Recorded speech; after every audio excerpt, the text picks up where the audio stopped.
الله الرحمن الرحيم والصلاة والسلام على أشرف المرسلين سيدنا مولانا محمد وعلى آله وصحبه أجمعين. Mes chers étudiants, donc nous allons commencer aujourd'hui le chapitre 3 qu'on a intitulé donc propriété des fonctions holomorphes ou analytiques. Donc بالعربية خصائص أو خصوصيات الدوال الهولومورفية أو التحليلية. Donc pourquoi on a titré comme ça? Parce qu'on a dit dans le chapitre 2 que pour les fonctions d'une variable complexe, la notion d'holomorphe ou bien analytique, c'est la même chose. Toute fonction holomorphe dans un domaine connexe, elle est analytique dans ce domaine. Et analytique, donc elle est automatiquement holomorphe. Donc le mafhoum de holomorphe, l'analyse complexe, lorsqu'on dit holomorphe ou bien analytique, c'est la même chose. C'est la même chose. C'est pour ça.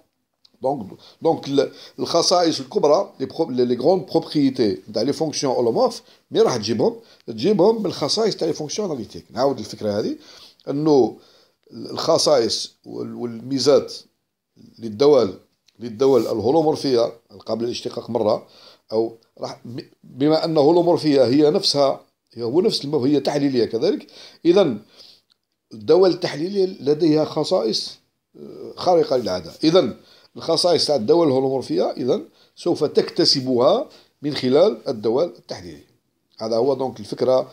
راح نتوقعوا باللي في الشابيتر هذا دونك راح يكون شابيتر شوية طويل، دونك راح نتوقعوا باللي nous allons avoir beaucoup de propriétés تاع لي فونكسيون holomorphes ou bien les fonctions. انطلاقا من الشابيتر هذا لما نقولوا holomorphe سي لا ميم شوز، سي اناليتيك سي holomorphe سي لا ميم شوز. دونك نفس الشيء هولومورفية ولا تحليلية نفس المفهوم بالنسبة للدول complexes, des fonctions complexes. Donc, dans ce chapitre 3, on va voir donc les propriétés des fonctions holomorphes ou analytiques. Donc, on a dit ou, le mot ou ici, ça veut dire que c'est la même chose. Holomorphe ou bien analytique, c'est la même chose. Donc, je rappelle seulement donc, la dernière chose qu'on a faite l'autre jour, c'est-à-dire si une fonction f est holomorphe dans un ouvert connexe, même un ouvert ça suffit, donc de C, donc j'ai une fonction f qui est définie de oméga dans C, telle que f appartient, donc elle est holomorphe dans oméga. On a dit, alors, ceci implique que f appartient aussi et est analytique dans oméga. La fonction, elle est analytique dans oméga. Donc, qu'est-ce que ça veut dire une fonction analytique dans oméga? Ça veut dire quel que soit Z0, donc quel que soit Z0 appartenant à oméga, il existe, je peux trouver, donc un disque ouvert de centre Z0 et de rayon R, tel que ce disque-là de centre Z0 et de rayon R est la partie oméga, et tel que dans ce disque, quel que soit Z appartenant à ce disque, des Z0 R, ma fonction f, la fonction f, elle s'écrit comme une série, la somme d'une série, somme de n égale 0 jusqu'à l'infini, an z gros à la puissance n. C'est-à-dire ma série, elle est développable en série entière, f de z, elle est développable en série entière. Donc dans le disque, bon, je vais l'écrire, par exemple, j'ai un point ici, Z0 il est ici par exemple, il existe un disque donc, de centre Z0 et de rayon R, donc, tel que pour tout Z appartenant à ce disque, f de Z s'écrit comme la même chose ici, donc la même chose ici, Z0, donc aussi la même chose ici, Z0 ici, donc la même chose. Bon, سؤال اللي طرح دركا quel est le plus grand disque? Bon, vous voyez bien là que donc la question que je pose, bon, j'efface ça. Si je prends, donc ici, si je prends un point Z0 quelconque, appartenant à oméga, quel est le plus grand disque, akbar disque, donc la fonction s'écrit comme une série entière dans ce disque. Quel est le plus grand disque tel que la fonction taille Bien sûr, je ne peux pas prendre les disques لازم يكون محتوى في oméga. Il doit être contenu dans oméga. Si je prends par exemple ce disque-là, par exemple, si je prends ce disque-là, vous voyez bien que ça ne marche pas. Ce disque-là, ça ne marche pas. Parce que ce disque-là, il va sortir de oméga. Donc, quel est le plus grand disque que je prends ici? C'est simple. Ici, on va voir ici. Donc, je vais effacer d'abord ça. C'est simple ici. Bon, je vais effacer le disque que j'ai dessiné ici.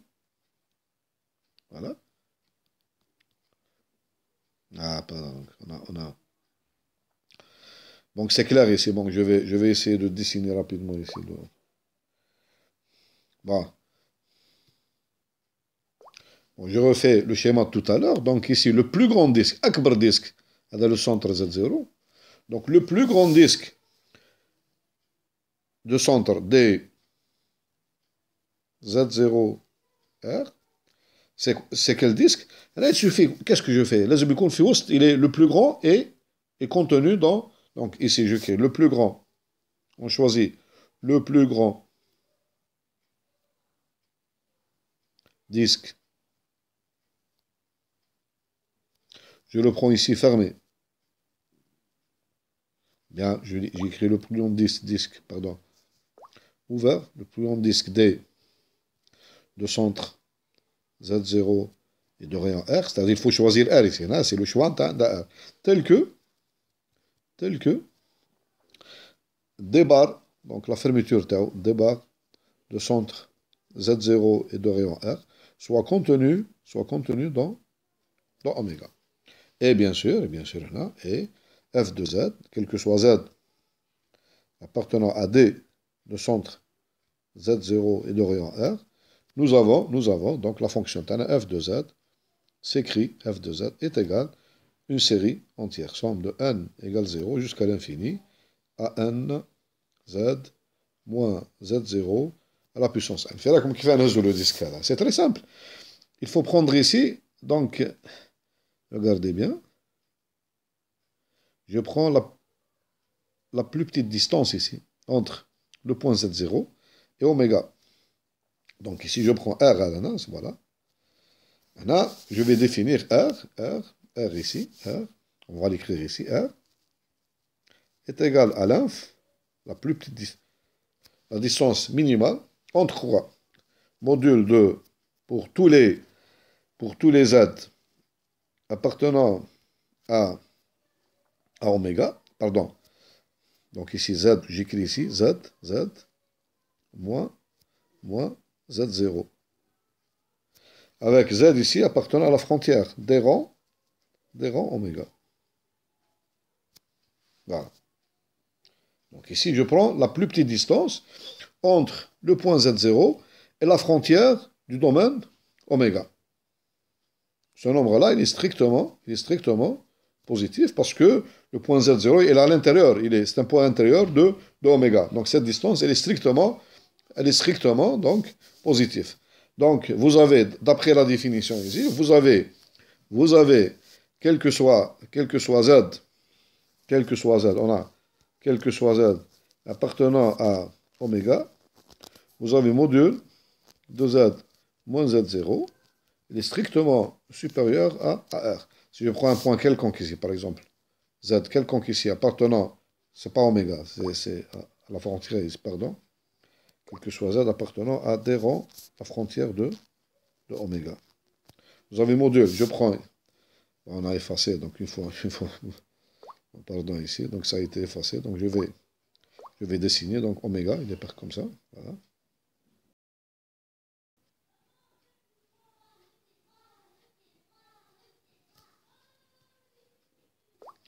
Donc, quel que soit Z appartenant à la frontière, vous avez module, vous avez ici module, voilà, module de Z moins Z0, mais en notre point ici, il est strictement supérieur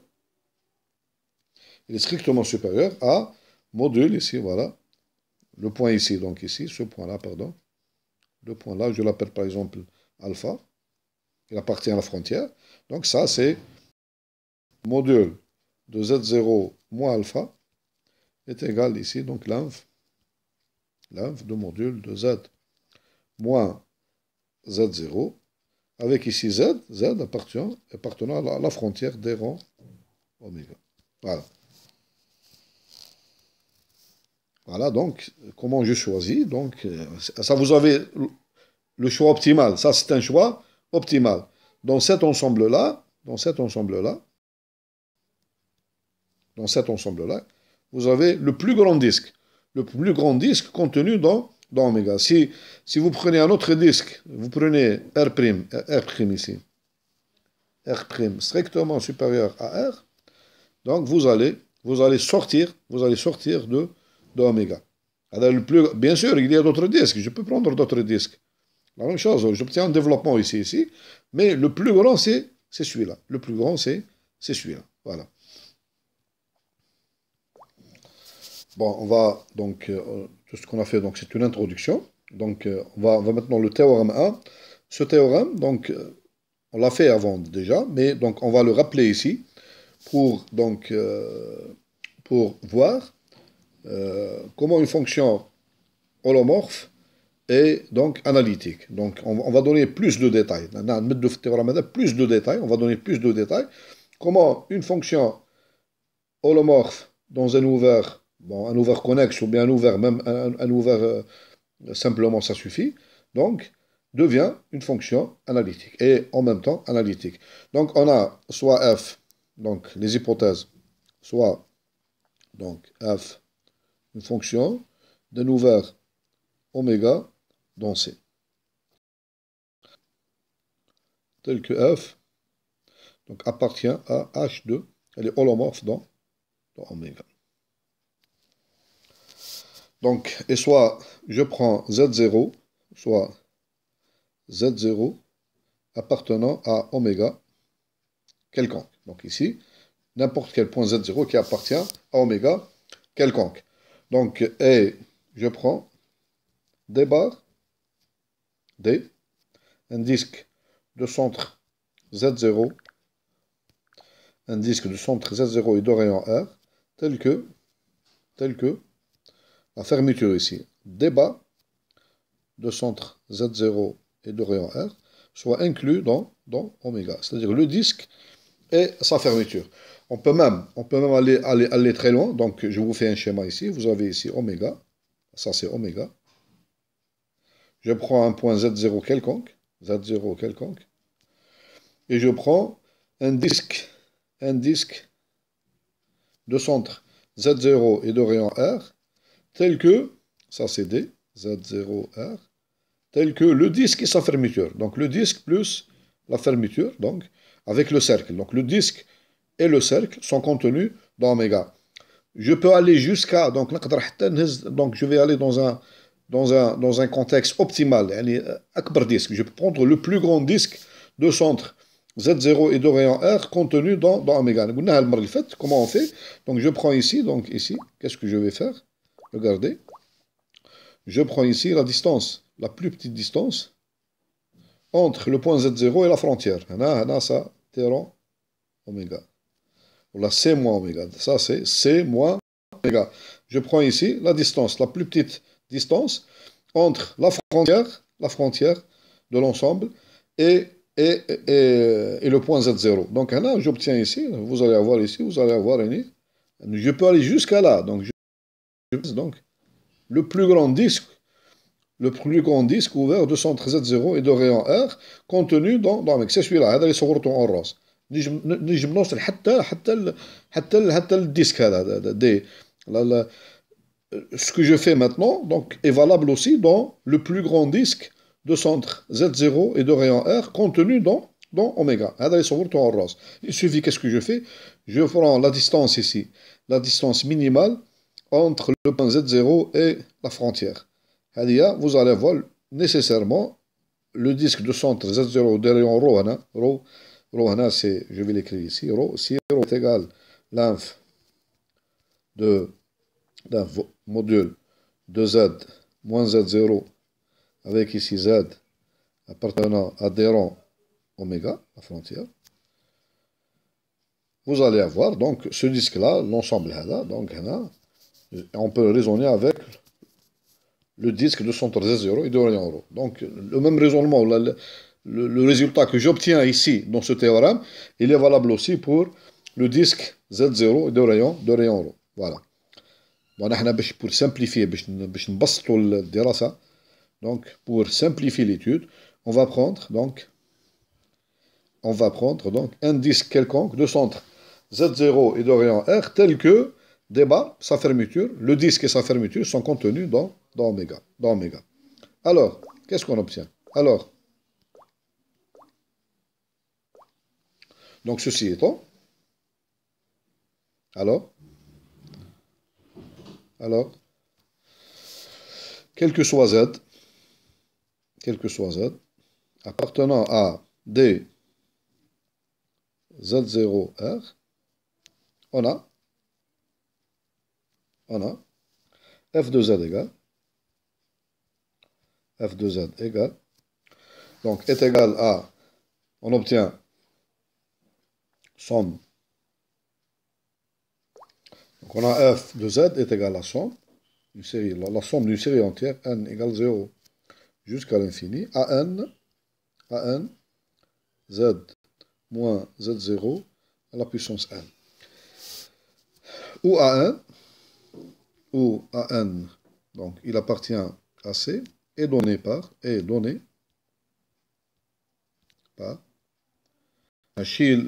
on va connaître l'expression, à quoi est égal les coefficients AN. AN est égal à, donc AN, on va le connaître, les coefficients est égal à 1 sur 2 pi, 1 sur 2 pi, l'intégrale sur D rang D, donc Z0 R, de la fonction, j'écris ici, donc ici, j'intègre f de W, par exemple, divisé par W moins le point Z0 à la puissance n plus 1 dw. Donc j'ai choisi ici la variable W complexe, c'est-à-dire j'intègre, c'est pas important, le centre du disque, il apparaît ici. Donc vous avez, si je, par exemple, vous voulez, donc ici, là où je fais le schéma, donc là on a le schéma, donc l'ensemble oméga, vous prenez un point Z0 quelconque appartenant à oméga. Donc, la fonction, donc, ça c'est D, je prends un disque de centre Z0 et de rayon quelconque, tel que D et des barres sont contenus dans oméga. Je peux aller jusqu'à la frontière, donc le plus grand. Le plus grand, la même démonstration reste valable, et le même résultat reste valable. Donc, dans ce disque, je prends Z quelconque, F de Z est égal à, donc, somme, il est développable en série entière à la puissance n, de n0 jusqu'à l'infini, a1 z. Ou les coefficients, on a l'expression a1 à 1 sur 2 pi, l'intégré sur d rond D. Donc, je vais qu'est-ce que je mets? Il faut bien faire attention ici. Le centre Z0 de disque, moins Z0. On a moins Z0. On a la variable. Si vous écrivez ici, par exemple, je ne sais pas, vous écrivez ici, par exemple, alpha. Et vous intégrez par rapport à alpha. Alpha complexe, ici c'est complexe. L'intégrale est complexe. Si vous écrivez ici autre chose, donc, j'écris par exemple la variable ici, je la mets, par exemple, j'écris ici, pardon, là, je vais écrire, donc, f de n'importe quelle variable complexe, donc ici, là, c'est la variable complexe ici, dw, f de w, et w moins z0. Le centre du disque, il apparaît ici, donc moins z0, w moins z0. Voilà, donc c'est le théorème. Donc à 1, les coefficients à 1, on les calcule, pardon, ici, w moins z0, donc ici à la puissance n plus 1. À la puissance n plus 1. Voilà. Il y a donc la formule. Donc, d'après ce théorème, on peut même ici, donc, d'après ce théorème, donc, je vais effacer. Donc,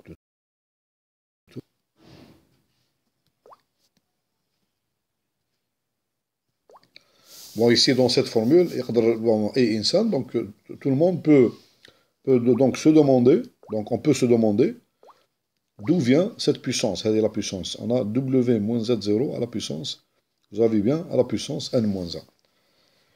Donc, Minjat, c'est la puissance. C'est la puissance W moins Z0 puissance N plus 1. Donc, à la puissance N plus 1. Le coefficient à N est égal à donc, F de W divisé l'intégrale. Donc, le fait c'est que, bon, je ne vais pas faire la démonstration de la théorème, mais on va dire l'idée, le fait Minjat, l'idée Minjat. Donc, je vais vous dire. Donc, nous avons donc, notre donc, ensemble oméga. L'ensemble oméga. Je prends ici, je prends Z0. Je prends ici un disque donc D, donc D rond Z0R. Tel que ici D bar, on a D bar, D bar Z0R est contenu dans oméga. Donc qu'est-ce qu'on a dit la fois passée? La fois passée, donc on a obtenu la formule de Cauchy. La formule de Cauchy, donc on a un point Z quelconque. Je prends un point Z quelconque. Un Z quelconque qui appartient donc à ce disque, D Z0R. On a donc F de Z égale, F de Z est égal à quoi? Est égal à, c'est la formule 1 sur 2 1 sur 2 l'intégrale, donc je peux exprimer donc la valeur de, je peux exprimer la valeur à l'intérieur, F في l'intérieur, en fonction, هنا نحتاج غير la valeur تاع la fonction في le bord, في الحافة.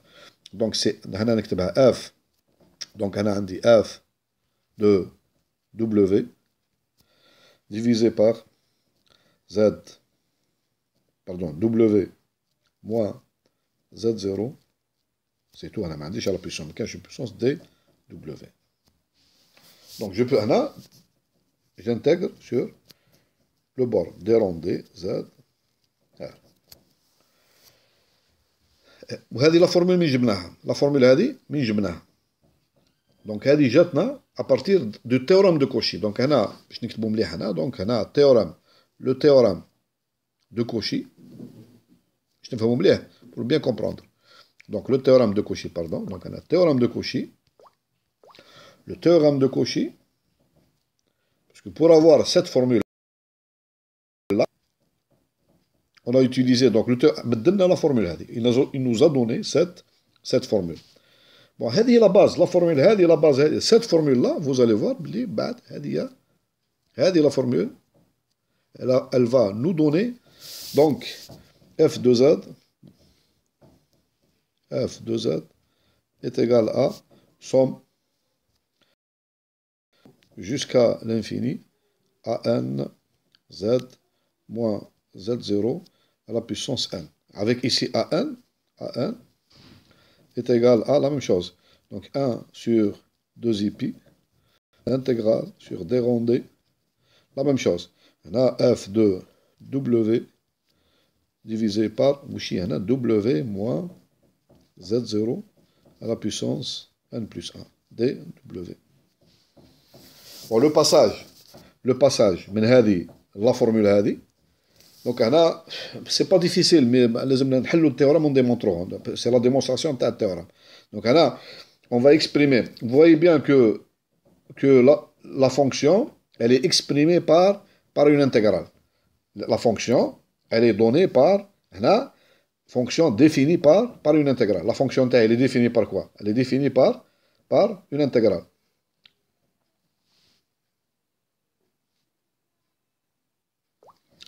Il y en a qui ont une petite faute, c'est pas W moins Z, c'est pas W moins Z0, W moins Z. W moins, le terme المجرد نحطه le même, c'est le même exactement. Z0 وين يدخل القيمة نتاعو يدخل في le centre تاع le cercle de centre Z0 يدور على 0. Mais là, vous avez W, Z, Z. Donc W moins Z, dW. Voilà, c'est la valeur de la fonction. Donc vous n'avez pas besoin, vous n'avez besoin que les valeurs de la fonction, le bord ici. Donc, pourquoi on a ici, répondez comme à la question, pourquoi on a ici? Parce que vous avez la fonction, elle est définie par une intégrale. Donc, la fonction f de w, la définition de l'intégrale complexe, on intègre terme à terme. Vous allez avoir donc une fonction, l'intégrale, les développant en série entière, fonction réelle, deux fonctions réelles, on obtient l'intégrale, tu as deux fonctions réelles. Les deux fonctions réelles, on peut démontrer qu'elles sont développables en série entière réelle. On va ندخلوا l'intégration. Quand ندخلوا l'intégration donc je fais les séries entières, pour les fonctions réelles. Donc l'intégrale de la série est égale à la série des intégrales. L'intégrale de la série, sous des conditions bien sûr, l'intégrale de la série, elle est égale à la série des intégrales. C'est pour ça que je le terme là. Donc z moins z0 à la puissance, donc on a le coefficient où est w moins z0 à la puissance n plus 1. جات من الفكره هذه.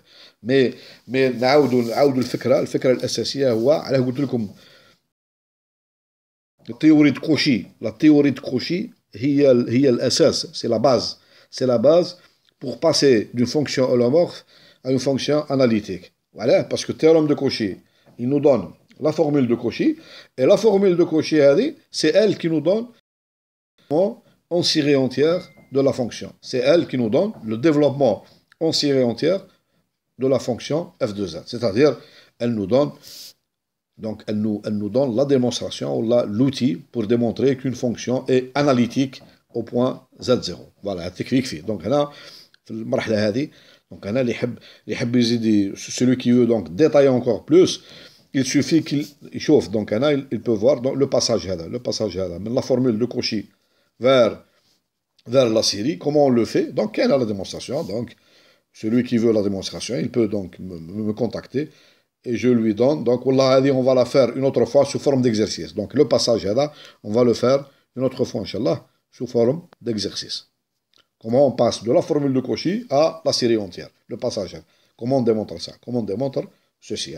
C'est pas très difficile, donc on va le faire, Inch'Allah, on va le faire sous forme d'exercice. On va le faire sous forme d'exercice. Voilà. Bon, puisque si f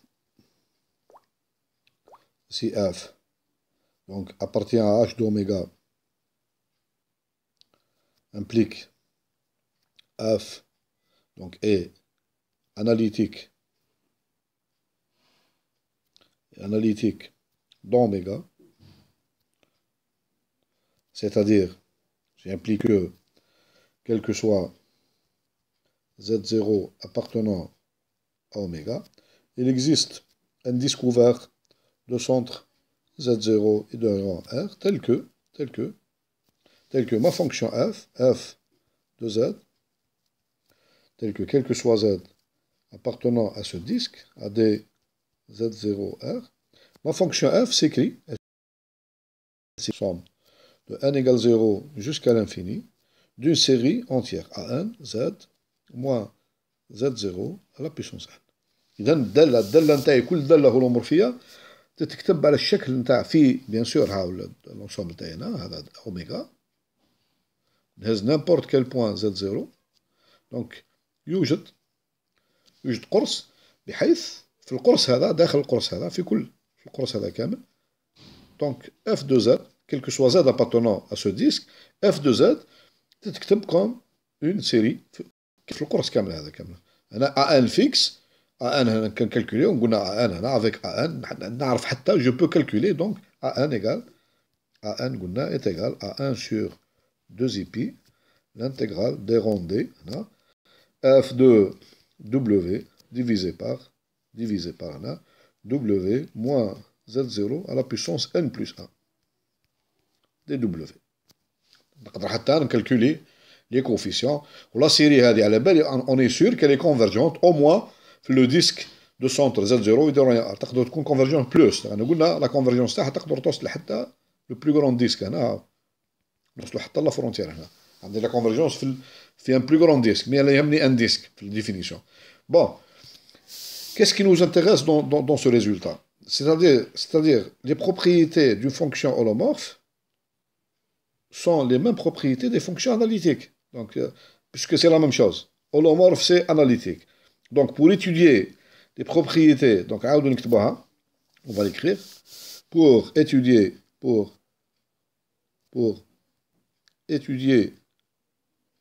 les propriétés des diras khawas dawal الهولومورفية, pour étudier des fonctions, parce que c'est la même chose, des fonctions holomorphes,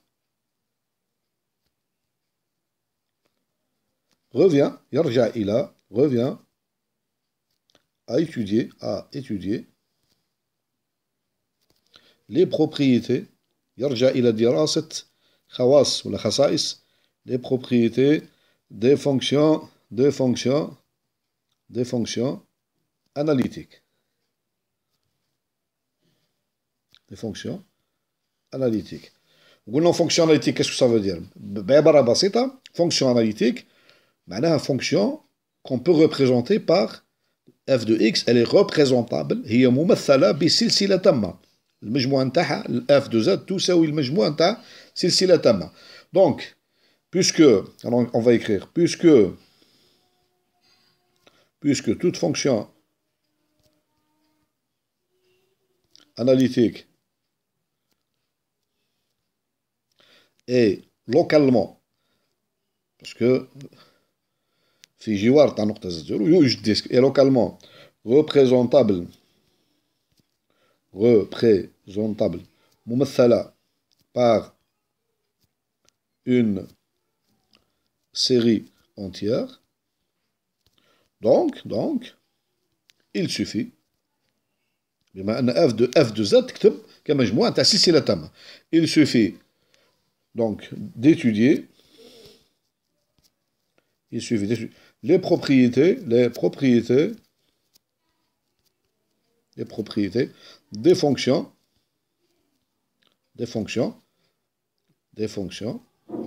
définies comme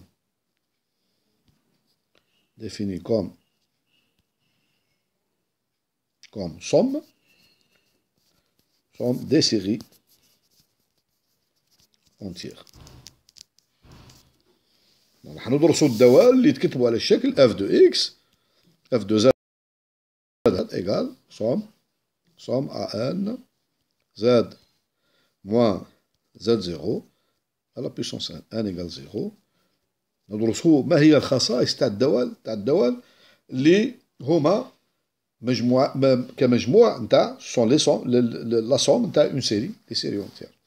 وهذه اللي دار لا دوزيام اني, دونك درناها في الدوزيام اني, دونك في البريمي سيمستر تاع الدوزيام اني. دونك كي درسنا بالنسبه لي فونكسيون دو ار دون ار, بالنسبه لي فونكسيون pour les fonctions f variable réelle,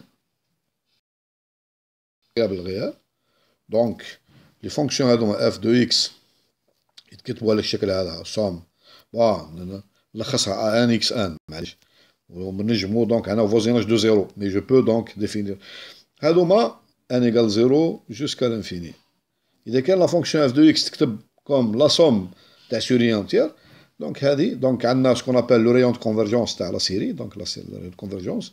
donc في وسط المجال هذا, دونك نسميه هنا moins r plus r, يقدر يكون r هذا 0, يقدر يكون aussi infini, يقدر يكون دونك في وسط الدومين هذا هنا, في وسط l'ensemble هنا سي x هنا, la fonction donc elle est indéfiniment dérivable. La fonction elle مش dérivable برك, بس elle est indéfiniment dérivable.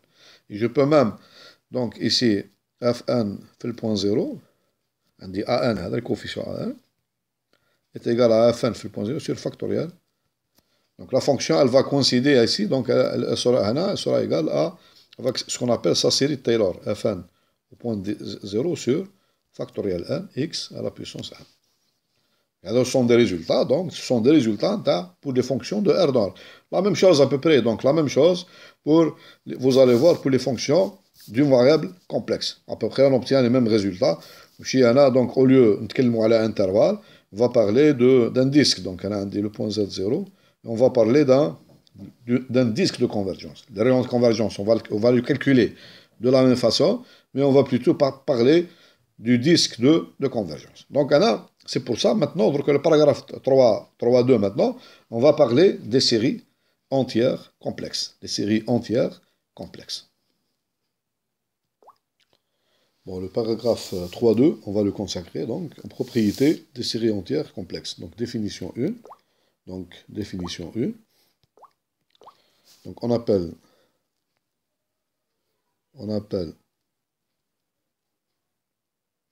série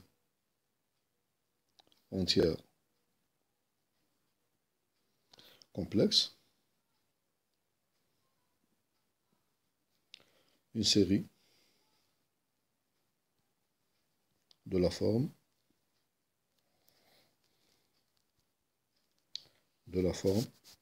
donc c'est une série de la forme somme AN donc Z moins Z0 à la puissance N. Ou bien de façon plus donc condensée, somme AN Z à la puissance N, donc à peu près. Maintenant, ce qui dit différencier donc une série entière complexe par rapport à une série entière donc réelle, c'est que les termes ici de la série AN sont des nombres complexes. Ici, nous avons Z appartient à C. La même chose, Z0 aussi appartient à C. Voilà donc la définition d'une série entière, donc à terme complexe. Bon, maintenant on va définir donc le rayon de convergence, on va définir le rayon de convergence,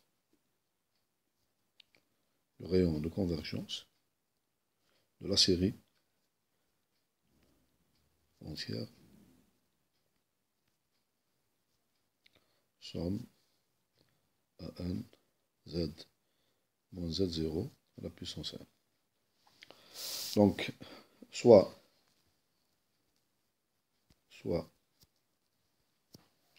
donc ρ égale donc limite sup de la suite donc racine énième de module de A1. Donc ça c'est une suite réelle, donc à valeur positive. Donc je considère la suite racine énième de module de A1, donc et je calcule sa limite sup. Donc alors, donc cette limite sup, je rappelle, une limite sup d'une suite, donc je rappelle, c'est un rappel, c'est tout, donc, et je pose R est égal à. Donc si ρ est égal à 1 sur ρ, si ρ est fini, c'est un nombre fini, donc, et ρ, il est différent de 0. Donc je pose R égale 1 sur ρ. Est égal à, donc je le pose égal, maintenant le deuxième cas, c'est que ρ, il peut être égal à plus l'infini, est égal à, donc, est égal à 0, si ρ est égal à plus l'infini. Si ma limite sup, donc elle est égale à 0, et elle est égale à plus l'infini, donc je pose le rayon de convergence, je le pose égal à 0. Et elle est égale, et je la pose égale à, maintenant le troisième cas, quel est le troisième cas? C'est que cette limite sup est égale à plus l'infini. Pardon. Est égal à, maintenant, est égal à, le deuxième cas, maintenant, est égal à R, je le pose égal à plus l'infini, est égal à plus l'infini, si ρ est égal à, dans ce cas-là, si ρ est égal à 0. Le deuxième cas, c'est que ma limite sup, elle est égale à 0. Donc dans ce cas, je pose le rayon de convergence, c'est égal à plus l'infini. Voilà ce qu'on appelle le rayon de convergence de la série somme A1, Z moins Z0. Donc, ou bien le rayon de convergence, donc par définition, ou bien il est égal à, donc, il est fini, c'est un nombre réel positif fini, ou bien égal à 0, ou bien est égal à plus l'infini. Voilà le rayon de convergence de ma série, donc, entière. Remarque ici, pour les gens qui remarquent, ici une remarque importante, remarque.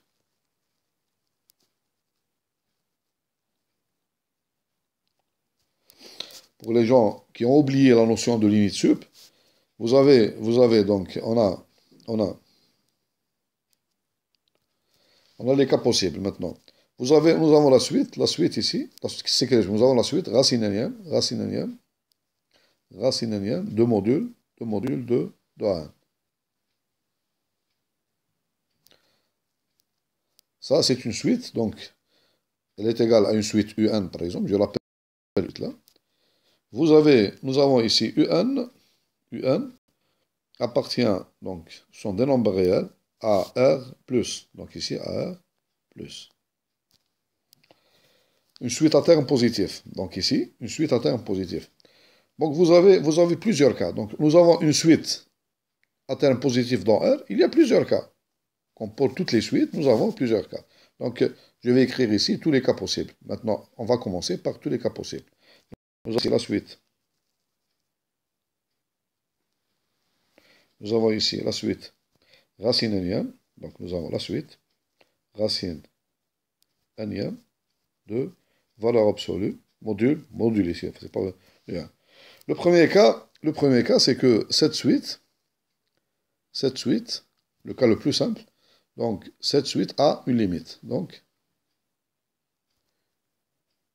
limite de racine énième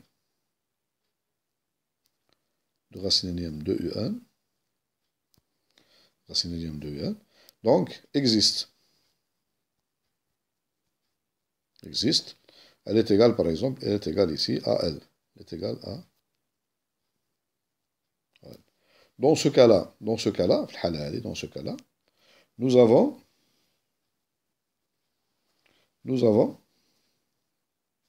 limite sup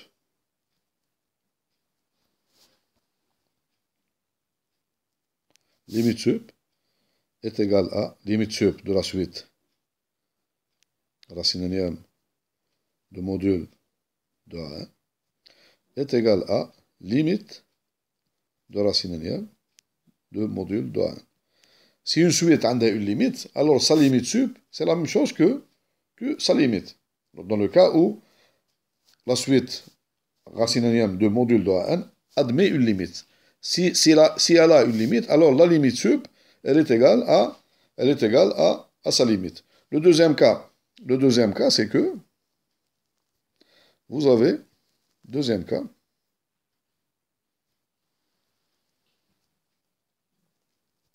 vous avez limite de racine énième de module de UN n'existe pas.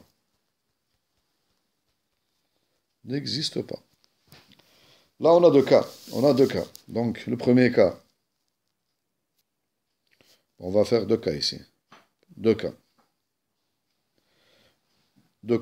La limite n'existe pas, mais la suite, ici, nous avons la suite racine énième de module A1, cette suite-là, donc n'est pas bornée. N'est pas bornée. Donc, si elle n'est pas bornée, dans ce cas, directement ici, vous avez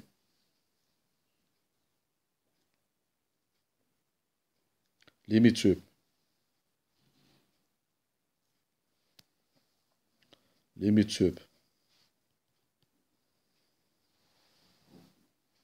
de cette suite de racine énième de module de A1. Dans ce cas, si la suite n'est pas bornée, sa limite sup, elle est égale à plus l'infini. Elle n'est pas majorée. Donc sa limite sup, elle est égale à plus l'infini. Donc, le deuxième cas, le deuxième cas, le deuxième cas, donc la suite racine énième de module de A1, elle est bornée. Elle est bornée, mais elle n'a pas de limite. Donc elle est bornée, mais elle n'a pas de... La limite n'existe pas. Par exemple, comme la suite, cette suite-là. 1, moins 1, moins 1, moins 1, etc. Cette suite-là, elle est bornée, mais sa limite n'existe pas. Donc dans ce cas-là, sa limite n'existe pas, mais sa limite sup, elle existe. Pour une suite qui est bornée, sa limite sup existe, elle est finie. Donc dans ce cas-là, vous avez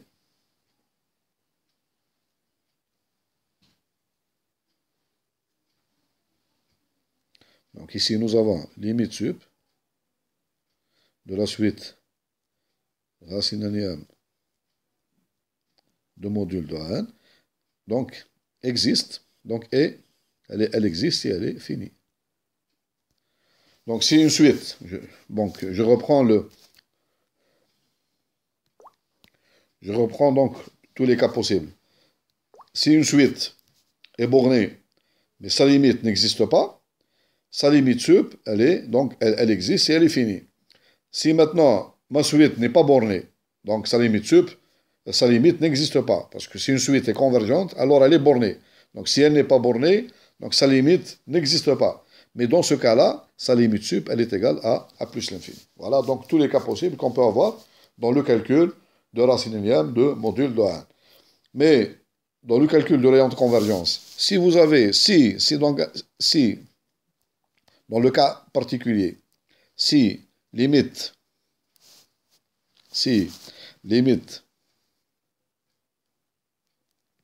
lorsque n tend vers l'infini de la suite racine énième de module, je ne dis pas limite sup, limite, elle est égale, elle existe, elle est égale à ρ. Donc vous avez deux cas, ou bien ρ, si, donc ρ, donc un nombre ρ, donc un nombre fini, si ρ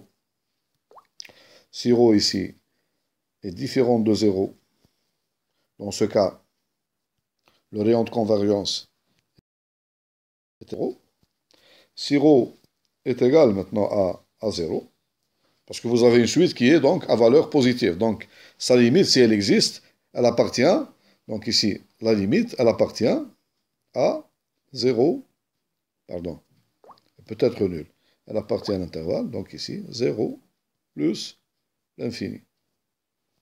Donc, si elle est différente de 0, le rayon de convergence est égal à 1 sur ρ. Si ρ maintenant est égal à 0, sa limite est égale à 0, donc je pose R est égal à plus l'infini. Maintenant, si donc limite de racine énième de module de 1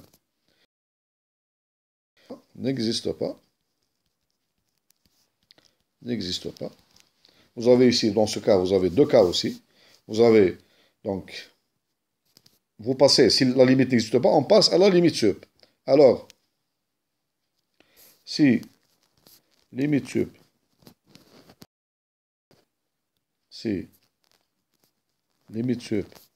de racine énième de module de 1, donc, est égal ici à ρ, est égal à ρ fini, un nombre fini ici. Donc vous avez, dans ce cas, vous avez R est égal à 1 sur ρ, si ρ, donc est différent de 0. Et on pose R est égal à plus l'infini, si ρ est égal à 0. Donc c'est la limite donc, est finie. Maintenant, le dernier cas,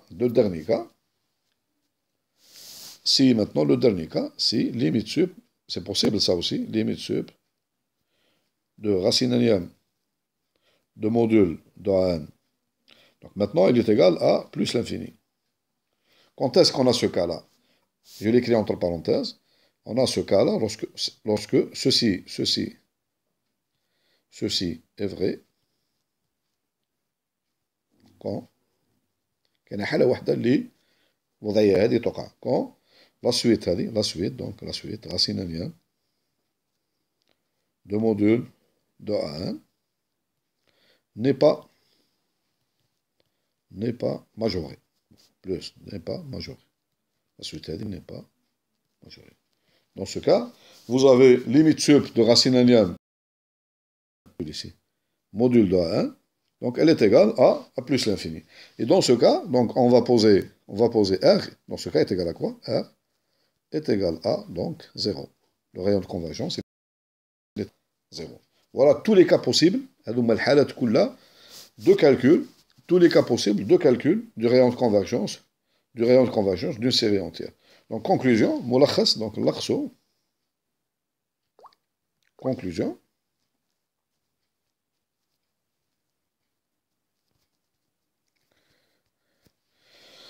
Donc, le rayon de convergence R, le rayon de convergence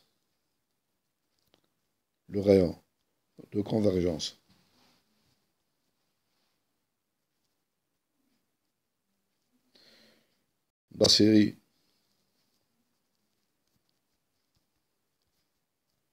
somme A1 Z moins Z0 à la puissance 1, donc, est égal, donc appartient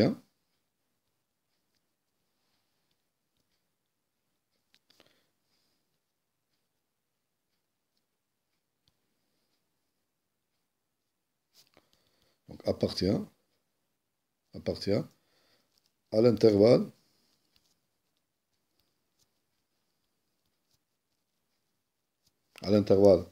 donc il peut être dans l'intervalle 0 plus l'infini, si, ou R, il peut être aussi égal à plus l'infini. Voilà. Donc il peut être égal à 0, ou bien un nombre compris entre 0 et plus l'infini, un nombre positif, strictement positif, ou bien aussi, il peut prendre la valeur plus l'infini. Les trois cas sont possibles. Ça dépend de la suite, donc ceci dépend de la suite racinanienne de module de A1. Si cette suite, donc, n'est pas bornée, donc, on obtient, si la limite de cette suite, la limite sub de cette suite, est égale à plus l'infini, dans ce cas, le rayon de convergence est égal à 0. Donc si maintenant la limite elle est finie est égale à 0, donc on obtient le rayon de convergence est plus l'infini. Si maintenant cette limite sup, la suite elle est bornée, donc cette limite elle est finie et différente de 0, donc on obtient un nombre qui est compris donc strictement positif, un nombre réel strictement positif.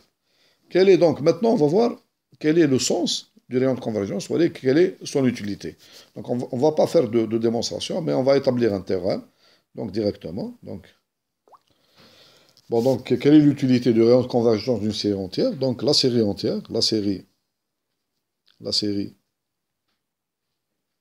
somme AN Z moins Z0 à la puissance 1, donc est convergente,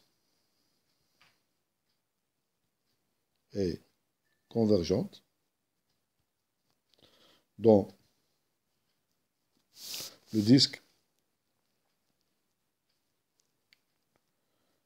donc dans R, c'est un intervalle. Maintenant, c'est dans le disque D, de centre Z0 et de rayon R. Et divergente,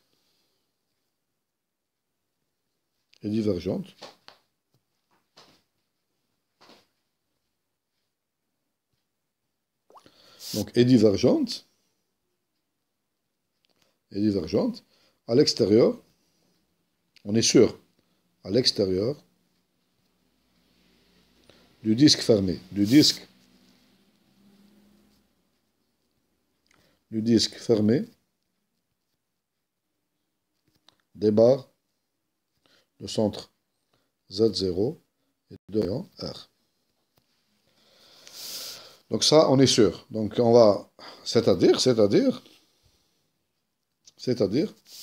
quel que soit Z, donc vérifiant module Z moins Z0 strictement inférieur. Donc la série, somme AN Z moins Z0 à la puissance N, est convergente. Elle est convergente.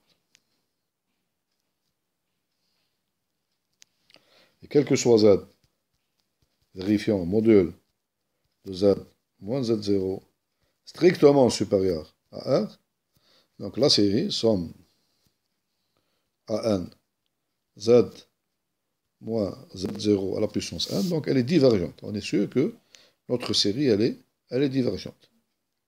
Elle est divergente. Maintenant, si module de Z, moins Z0 est égal à R, donc sur le cercle lui-même, donc on ne peut pas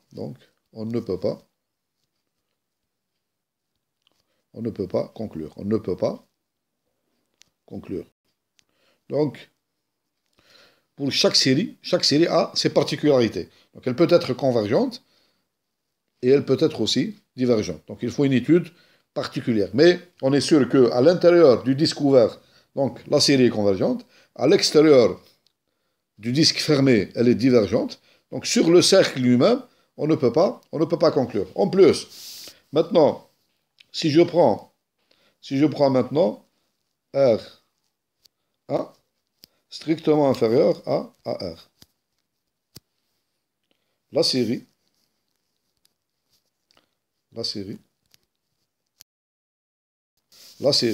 est normalement plus que convergente. Elle est normalement, pour tout nombre R1 strictement inférieur est normalement convergente dans le disque D de centre Z0 et de rayon R1. Même, je peux dire même qu'elle est normalement convergente sur la fermeture ici, sur D bar Z0 R1. Donc je vais faire un schéma pour donc schématiser tout cela. Voilà, donc je prends le point Z0 appartenant à C. Donc ma série, donc, elle est convergente ici. Donc le premier cas, lorsque je prends R, le rayon de convergence R, il appartient à l'intervalle ici, donc 0, 0 plus l'infini. Voilà. Donc dans ce cas, la série, donc, elle est convergente dans ce disque vert ici. Voilà. À la convergence suivante. Dans le disque de centre Z0 et de rayon, donc ici R. Voilà. On obtient ici, donc le rayon ici est égal à R.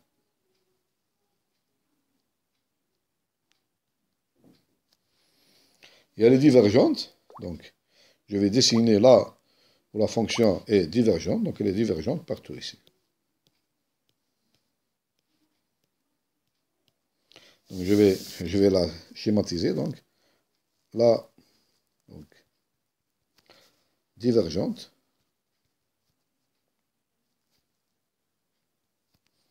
Lorsque, dans la partie verte ici, elle est convergente. Elle est convergente. Voilà. Le deuxième cas, maintenant, le deuxième cas,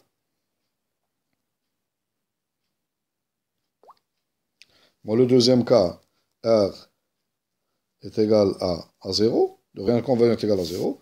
Ma série, donc, elle est convergente seulement en un point Z0. C'est tout. Et elle est divergente, vous voyez bien ici, elle est divergente partout. Ici, donc, partout, elle est. Ça, c'est le deuxième cas. Et maintenant, le troisième cas. Le troisième cas, R est égal à plus l'infini. Donc, la série, elle est convergente partout. Donc, tout est vert ici. Maintenant, tout est, donc, ici, elle est, donc ici, tout est vert. Donc ici, donc, quel que soit Z, vous avez ici, quel que soit Z appartenant à C, tout entier C, vous avez donc la série ici, somme n Z moins Z0 à la puissance n est convergente. Dans ce cas, vous avez ρ ici, ρ égale limite sup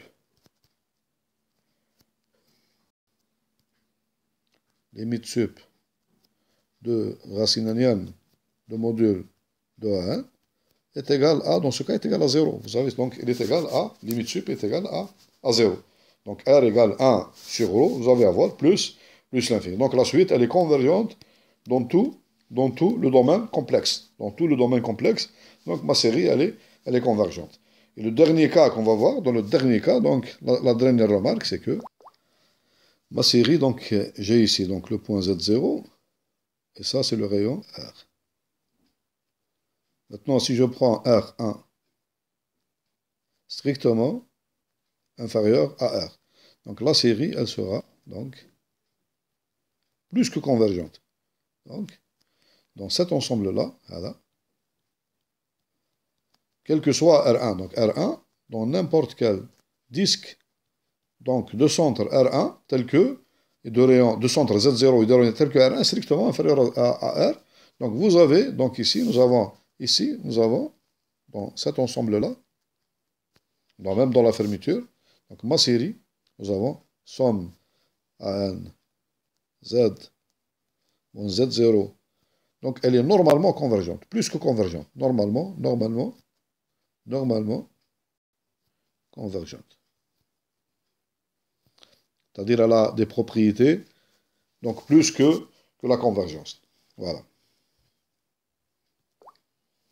Alors maintenant, nous allons voir donc le théorème suivant, donc qui va nous donner des précisions sur les dérivés de la somme d'une série entière. Donc, soit somme AN Z moins Z0, donc une série entière,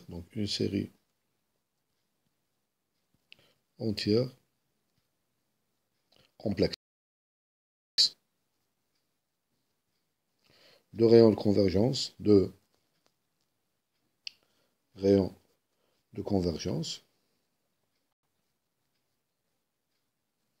de rayons de convergence R, de rayons de convergence R. Donc f de x, f de z, pardon, ça somme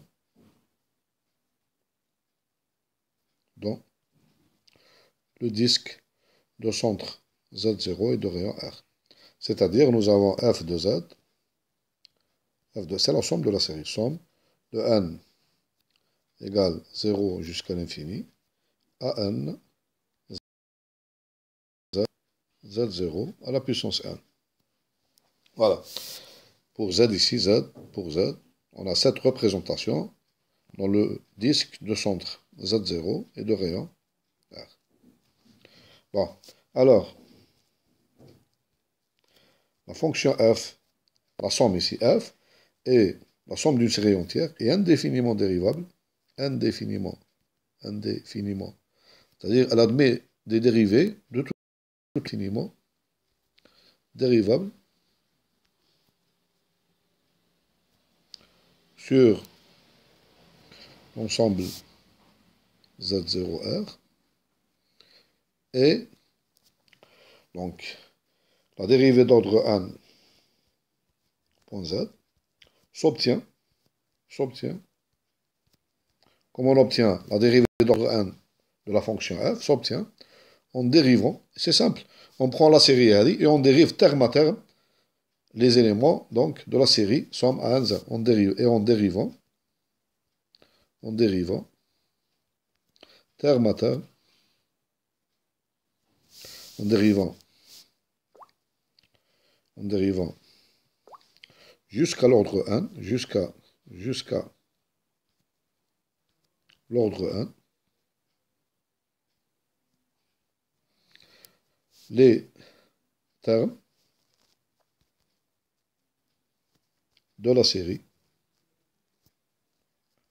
série, ici somme, donc AN Z moins Z0 à la puissance n. Voilà. Par exemple, ici, exemple par exemple,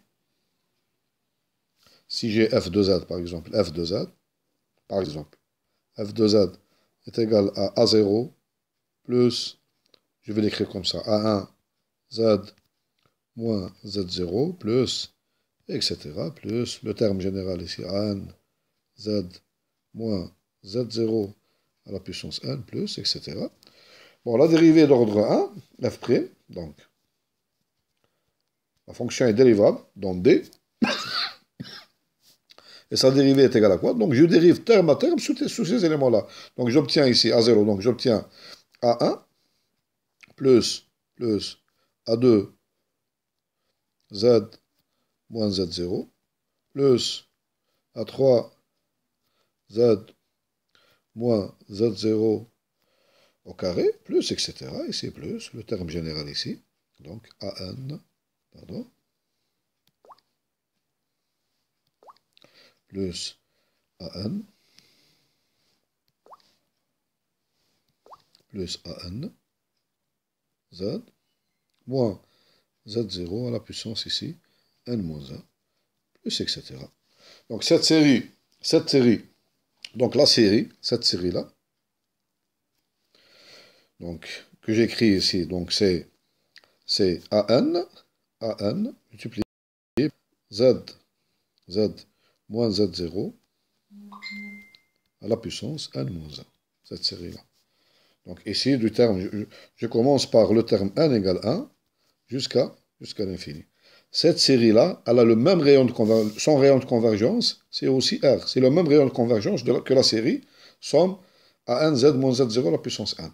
Donc, ils ont le même rayon de convergence, et donc, elle est convergente, et elle converge aussi vers la dérivée de la fonction f'.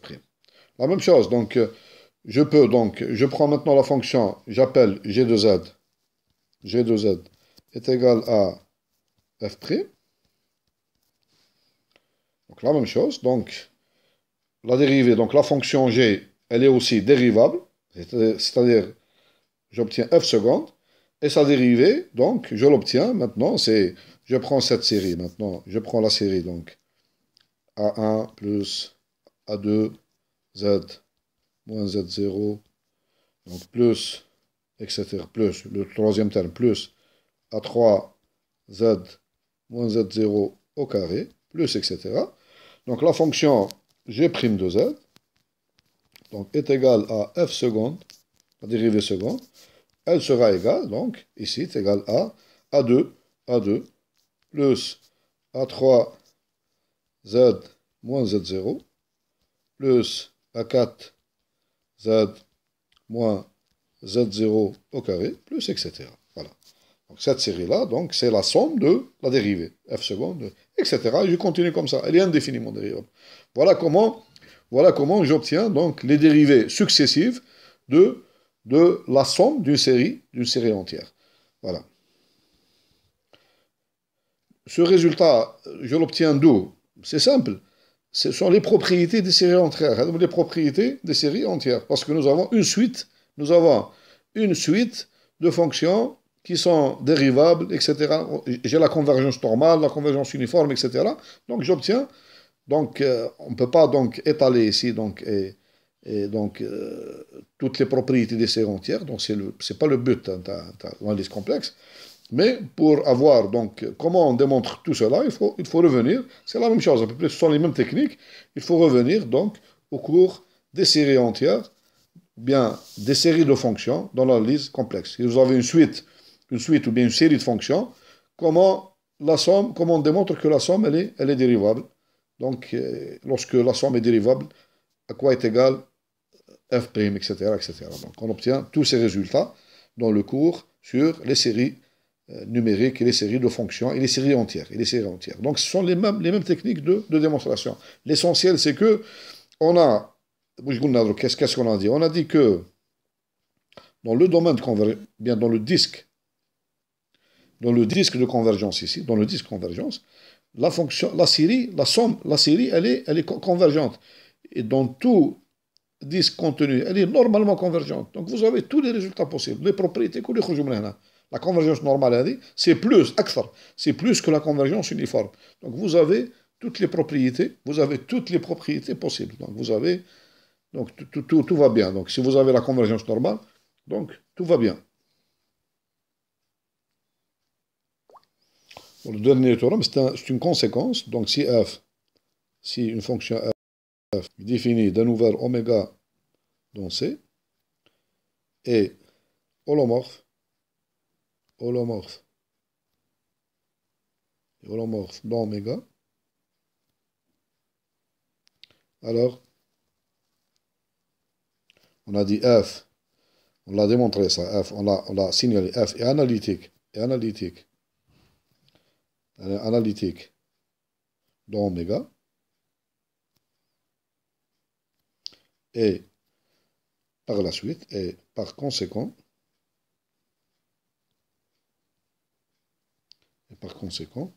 elle est indéfiniment dérivable sur oméga. Pourquoi ça? Parce qu'on a dit donc f analytique, pourquoi ça? F analytique implique donc f de z. Donc localement, en tout point, ici, quel que soit z0 appartenant à oméga, donc f de z, elle s'écrit comme la somme à n, z, moins z0 à la puissance n. F de z s'écrit comme la somme, voilà, oméga, etc. comme ça. Vous avez, quel que soit z0 appartenant à oméga, f de z s'écrit comme la somme d'une série entière. Et on a dit que, justement, la somme d'une série entière, donc, elle est indéfiniment dérivable. Voilà pourquoi toute fonction holomorphe, elle est indéfiniment dérivable. Une fois dérivable implique qu'elle est indéfiniment dérivable, et plus, donc, elle est analytique. En vérité, plus que indéfiniment, elle est analytique. Analytique, c'est plus que, mais dans le champ complexe, c'est la même chose. Donc, analytique implique holomorphe implique analytique. Bon, on va s'arrêter pour l'instant. La prochaine fois, Inch'Allah, on va donner une série d'exercices. Pour l'instant, on n'a fait que des cours de définition des théorèmes, les propriétés, etc.